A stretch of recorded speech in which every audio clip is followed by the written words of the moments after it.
Assalamualaikum warahmatullahi wabarakatuh. Selamat siang semuanya. Baik, kali ini kita akan melanjutkan pembahasan berikutnya di em, chapter 13 ya. Jadi sebelumnya saya sudah share ke teman-teman bahannya untuk materi segmen and interim reporting atau pelaporan segmen dan interim. Nah, ini merupakan pembahasan yang terakhir untuk materi ini. Eh, Semoga teman-teman kemarin sudah lihat ya apa saja yang menjadi pembahasan di chapter ini. Oke. Nah, tujuan pembelajarannya dalam materi ini diharapkan teman-teman nantinya bisa untuk membuat pelaporan segmen ya, kemudian mengetahui informasi tentang segmen operasi itu apa aja, kemudian mengidentifikasi segmen, kemudian nantinya mempersiapkan pelaporan keuangan interim, jadi tidak bersifat tahunan, kemudian bagaimana format laporan keuangan interimnya, kemudian apa permasalahan akuntansi yang nanti mungkin akan muncul, kemudian akan dijadikan solusinya, kemudian standar pelaporan untuk laporan interim ya, kemudian adanya perubahan perlakuan akuntansi dalam periode interim itu.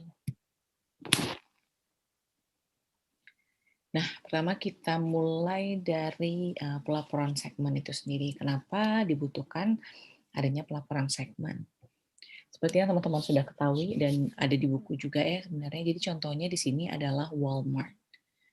Nah, di tahun 1962 Sam Walton membuka toko Walmart ya. Jadi Walmart ini kalau itu kayak apa ya, kalau kita di sini tuh bisa dibilang kayak Carrefour maybe ya. Jadi besar gitu tempat jual serba lengkap lah di situ. Nah, terus dibilang di 1967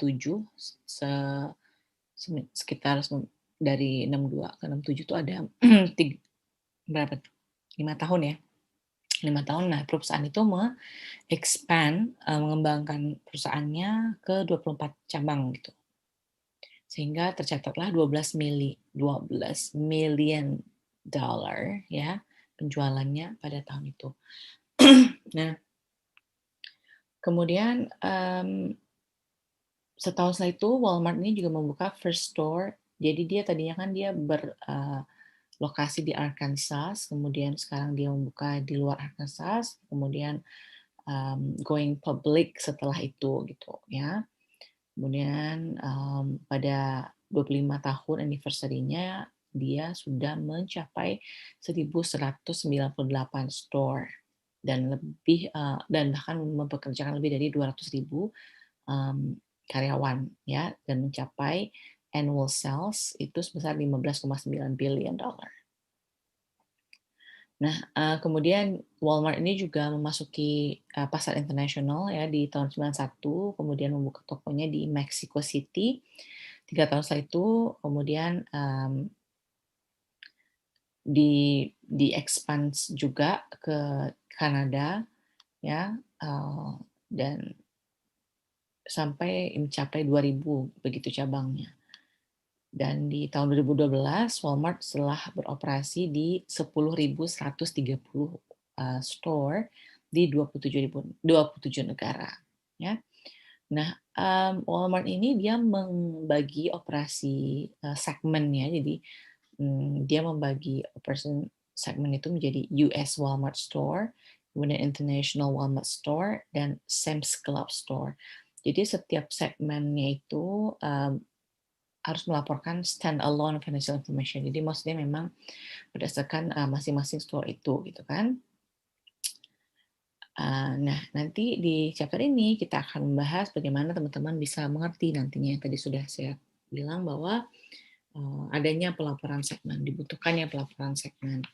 Nah, pelaporan segmen ini sebenarnya dibutuhkan ketika perusahaan yang kayak tadi ya memiliki diversifikasi sehingga dia memiliki beberapa line business atau divisi bisnis berbeda yang biasanya tuh kaitannya dengan multinational company gitu.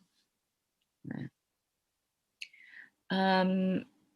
usaha-usaha yang dilakukan oleh suatu perusahaan untuk memaksimalkan keuntungan sehingga nanti arus kas perusahaannya itu lebih stabil, ya. Jadi bisa itu adalah salah satu tujuan dari diversifikasi ya.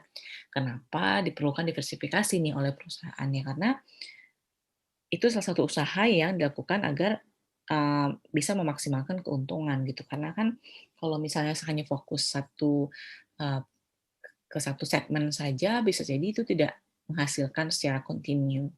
Ya, jadi dibutuhkan adanya diversifikasi sehingga, pemasukannya juga ini ya, menjadi maksimal gitu, ya. Nah, namun dari ketika kita lihat, komponen dari perusahaan yang berbeda itu mempunyai tingkat keuntungannya berbeda juga, gitu kan, ya nggak? Jadi tingkat keuntungannya berbeda, kemudian tingkat dan jenis resikonya itu berbeda, gitu kan. Kemudian kesempatan untuk tumbuhnya itu pun juga berbeda, gitu. Nah, berarti kan nggak sama nih, karena ini kan beda segmen. Nah, bagaimana kita bisa mengetahui informasi yang mencerminkan perbedaan-perbedaan yang mendasar itu? Nah, maka dilakukanlah yang namanya laporan segmen. Jadi, laporan segmen ini adalah pelaporan informasi keuangan yang didasarkan kepada segmen operasi yang dijalankan oleh perusahaan. Oke. Nah, berdasarkan sejarahnya, ya di tahun 1994 Dewan Standar Akuntansi Keuangan dia menerbitkan yang namanya PSAK nomor 5 ya. PSAK nomor 5 itu tentang pelaporan pelaporan sorry, pelaporan informasi keuangan segmen ya. Kemudian direvisi pada tahun 2000 ya. Dan dinamakan dengan pelaporan segmen. Ya. Jadi PSAK ini dia sudah direvisi 2 kali nih. Pertama di tahun 2000 ya dengan judul pelaporan segmen, kemudian di tahun direvisi lagi pada tahun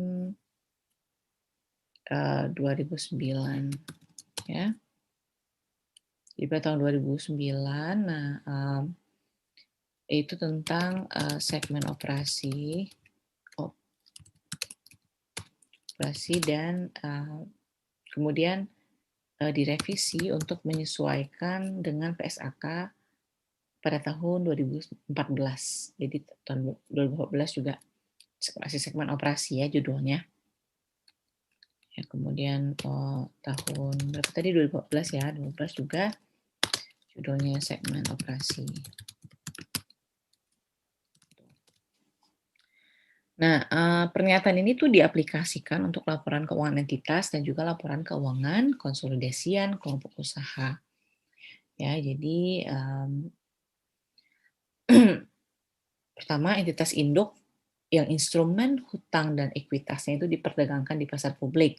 Kemudian yang kedua itu untuk entitas induk yang telah mengajukan pernyataan pendaftaran atau misalnya dalam proses pengajuan pernyataan pendaftaran pada regulator pasar modal atau regulator lainnya untuk tujuan penerbitan seluruh kelas instrumen pasar publik. Nah, apa saja yang dibahas ya dalam PSAK nomor 5 ini? Kita akan lihat. Nah, jadi segmen operasi ya itu dapat terlibat dalam aktivitas bisnis dan kemudian segmen operasi ini sebagai suatu komponen ya dari entitas yang dalam PSAK 5 itu dikatakan bahwa